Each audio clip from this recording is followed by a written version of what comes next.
నమస్తే అన్న అందరికీ నమస్కారం. కువైట్లో నిన్న రాత్రి 10 గంటల సమయంలో మహబుల్లా ప్రాంతంలో దారుణం చోటు చేసుకుంది.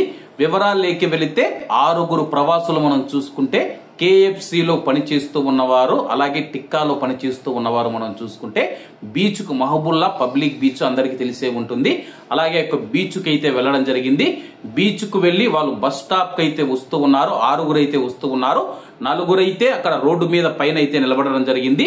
ఇద్దరు, ఒక అమ్మాయి ఒక అబ్బాయి మనం చూసుకుంటే 28-25 సంవత్సరాల అమ్మాయి అబ్బాయి మనం చూసుకుంటే రోడ్డు దాటుతూ ఉంటే ఒక కువైటీ పౌరుడు మనం చూసుకుంటే అతి వేగంగా వచ్చి మనం చూసుకుంటే ఢీకొనడం జరిగింది.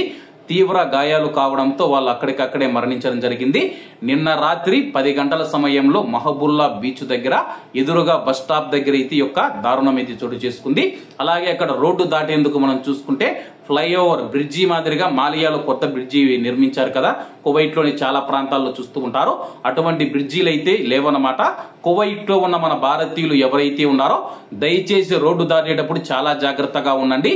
కొంతమంది కువైటీ పౌరులు ఎవరైతే ఉన్నారో వాళ్ళు అతి వేగంగా వాహనాలు నడుపుతూ ఉంటారు నిర్లక్ష్యంగా.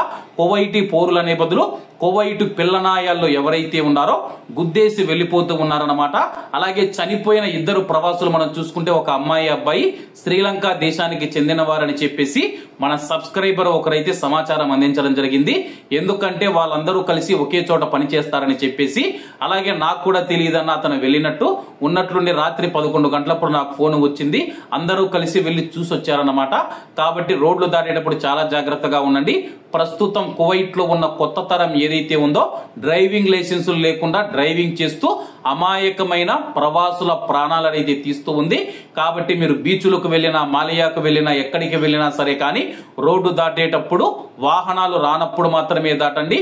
ఎందుకంటే కానీ వీళ్ళు అతివేగంగా వస్తూ ఉంటారు. కాబట్టి మనం ఏమనుకుంటాము, కొద్దిగా దూరంలో వాహనం వస్తుంది అనుకుంటాం. కానీ వీళ్ళైతే నిర్లక్ష్యంగా డ్రైవింగ్ చేస్తూ చాలా మంది ప్రాణాలు అయితే తీస్తూ ఉన్నారు.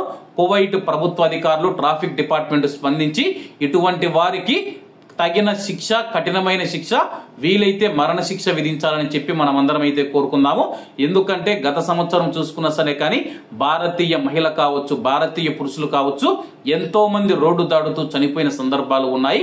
కాబట్టి మీరందరూ జాగ్రత్తగా ఉండాలని చెప్పేసి కోరుకుంటూ అందరూ బాగుండాలి, అందులో మనం ఉండాలి. అందరికీ నమస్తే అన్న, జై హింద్.